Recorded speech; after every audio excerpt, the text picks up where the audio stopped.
जय हिंद. नमस्ते विद्यार्थ्यांनी, प्राध्यापक मित्रांनो. मिस्टर अक्षय बेळे SPPU एक्झाम अपडेट या यूट्यूब चॅनलमध्ये आपणा सर्वजणांचं स्वागत आहे.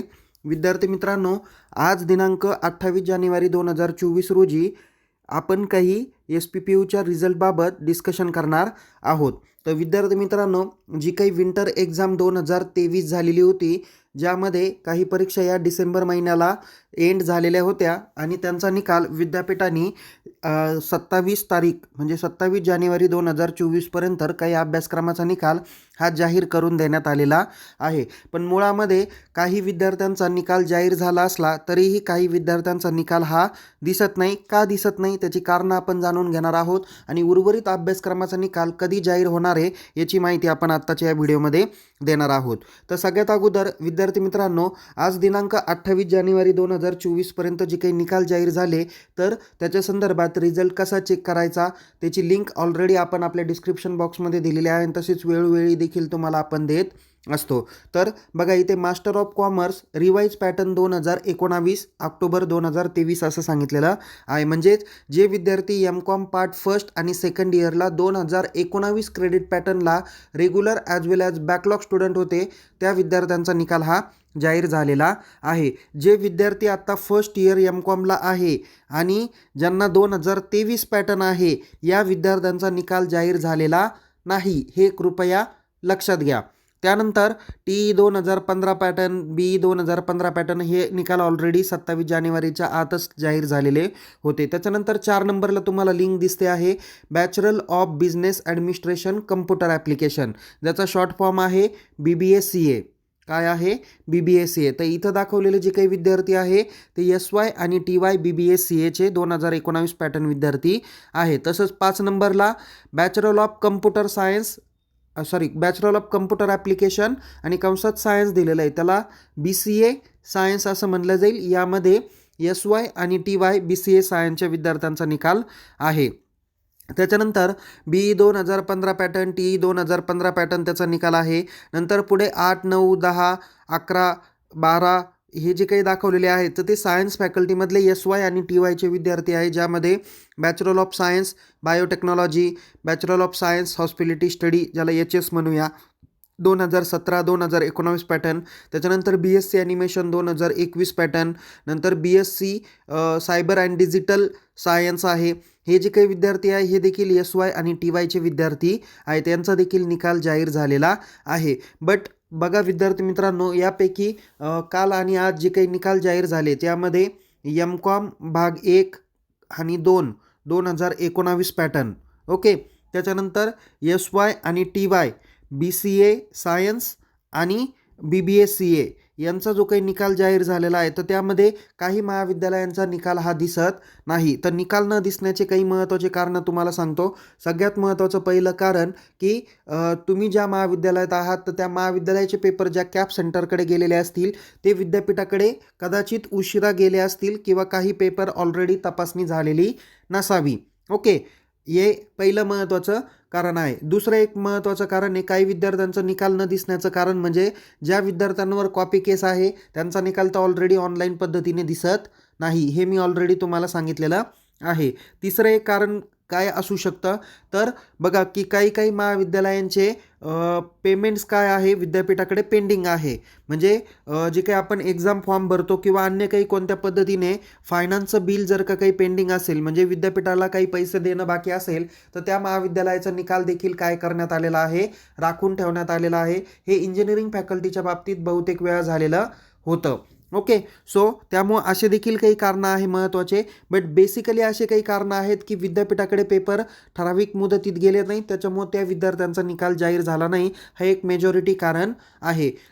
तर आता या विद्यार्थ्यांचं म्हणजे कदाचित इथे बघा SY आणि TY BCA सायन्सचे विद्यार्थी आहे, तसंच BBA-CAचे विद्यार्थी आहे. मग या विद्यार्थ्यांचा तसेच MCOM फर्स्ट आणि सेकंड 2019 क्रेडिट पॅटर्नच्या विद्यार्थ्यांचा निकाल कधी जाहीर होणार आहे तर सगळ्यात महत्त्वाचं आहे की त्या कॅप सेंटरनी जर का पेपर चेक करून विद्यापीठाकडे पाठवले असेल तर आजच्या डेटपासून 8 दिवसामध्ये अशा विद्यार्थ्यांचा निकाल काय होऊ शकतो, जाहीर होऊ शकतो. जर त्यांनी पाठवायला पेपर तपासणी करून पाठवायला जर उशीर लावला तर शक्यतो उशीर होऊ शकतो. पण मी मुळात म्हणेल की बिफोर 5 फेब्रुवारीच्या आत असे निकाल काय होतील, जाहीर होतील. ओके. तर तुम्ही तुमच्या महाविद्यालयाच्या परीक्षा विभागाला किंवा संबंधित शिक्षकांना विचारू शकता की ह्या विषयाचे पेपर तपासणी किंवा जे काही कॅप म्हणूया आपण तो पूर्ण झाला आहे का, ते तुम्ही त्यांना विचारू शकता. जर पूर्ण झाला असेल तर निकाल हा काय होऊ शकतो, लवकरच लागू शकतो.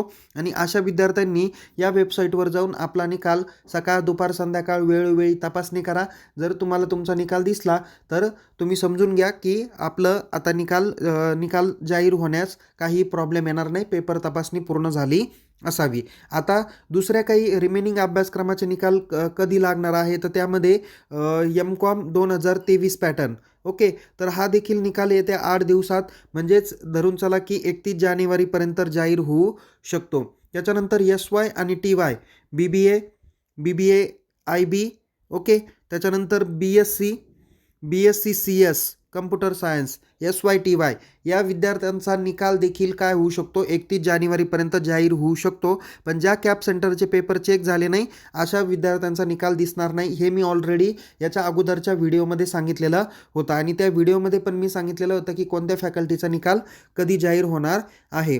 तसेच आता BA आणि BSc प्लेन यांचे जे काही निकाल आहे ते शक्यतो 5 ते 10 फेब्रुवारीच्या दरम्यान जाहीर होण्याची शक्यता आहे. लवकर झाले तर होतील, पण ज्या कॅप सेंटरचे पेपर तपासणी पूर्ण झाली नसेल त्यांचे निकाल जाहीर होणं अशक्य आहे. ओके. सो त्याच्यामुळे मी पुन्हा सांगेल की विद्यार्थी मित्रांनो, 5 ते 10 जानेवारीपर्यंत सर्वच महाविद्यालयाचे निकाल हे जाहीर होतील अशी आपण अपेक्षा बाळगूया. आणि मी तुम्हाला सांगितल्या पद्धतीने, मी आठवत असेल तुम्हाला लास्ट व्हिडिओमध्ये आपण MA, M.Com आणि MScचे ऑल फॅकल्टीचे निकाल हे जानेवारी महिन्याच्या लास्ट वीकला जाहीर होतील असं आपण ऑलरेडी तुम्हाला याच्या अगोदरच्या व्हिडिओमध्ये सांगितलेलं होतं. त्याच पद्धतीने आता हे जे काही निकाल आहे ते 31 जानेवारीपर्यंत किंवा मॅक्झिमम 5 फेब्रुवारीपर्यंत निश्चितपणे जाहीर होतील. तर विद्यार्थी मित्रांनो, त्याबद्दल काही काळजी करू नका.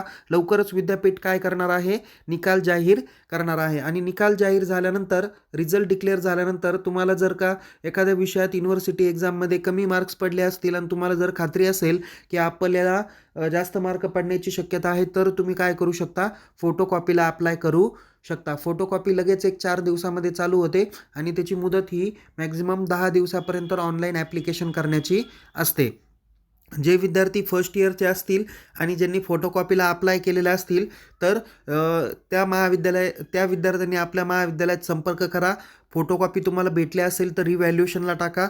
रिव्हॅल्युएशनचे मार्क कॉलेजला ऑनलाईन एंट्री करण्याची अंतिम डेट ही 5 फेब्रुवारी 2024पर्यंत आहे. त्यानंतर फर्स्ट इयरचे फोटोकॉपीसाठी अप्लाय करता येणार नाही किंवा रिव्हॅल्युएशन त्यांचं होणार नाही, हे कृपया लक्षात घ्या. ओके. आणि जे अंतिम वर्षाचे विद्यार्थी आहे, TY फायनल इयरचे, ज्या विद्यार्थ्यांना पुढे MBA, MCA किंवा अन्य काही प्रकारच्या CET वगैरे देऊन ॲडमिशन घ्यायचं असेल तर त्यांची परीक्षा किंवा CETचे फॉर्म भरण्याची अंतिम मुदत काही फॅकल्टीची 30 जानेवारी आहे, काही यांची 31 जानेवारी आहे, काही फेब्रुवारी महिन्याच्या पहिल्या आठवड्यापर्यंत भरता येतील. तर CETचे फॉर्म लवकरात लवकर तुम्ही भरू शकता. जर का तुम्ही आत्ता फॉर्म भरला नाही तर तुम्हाला पुढे म्हणजे शैक्षणिक वर्ष 24-25मध्ये तुम्हाला CET देता येणार नाही आणि CET जर दिली नाही तर तुम्हाला ॲडमिशन घेता येणार नाही. तर हे सगळ्यात महत्त्वाचे रिझन्स मी तुम्हाला सांगितलेले आहे.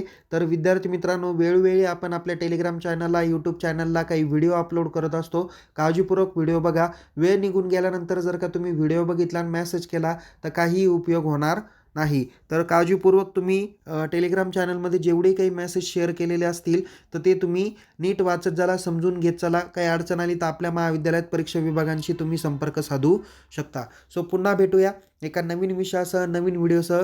तोपर्यंत टेक केअर. जय हिंद. धन्यवाद.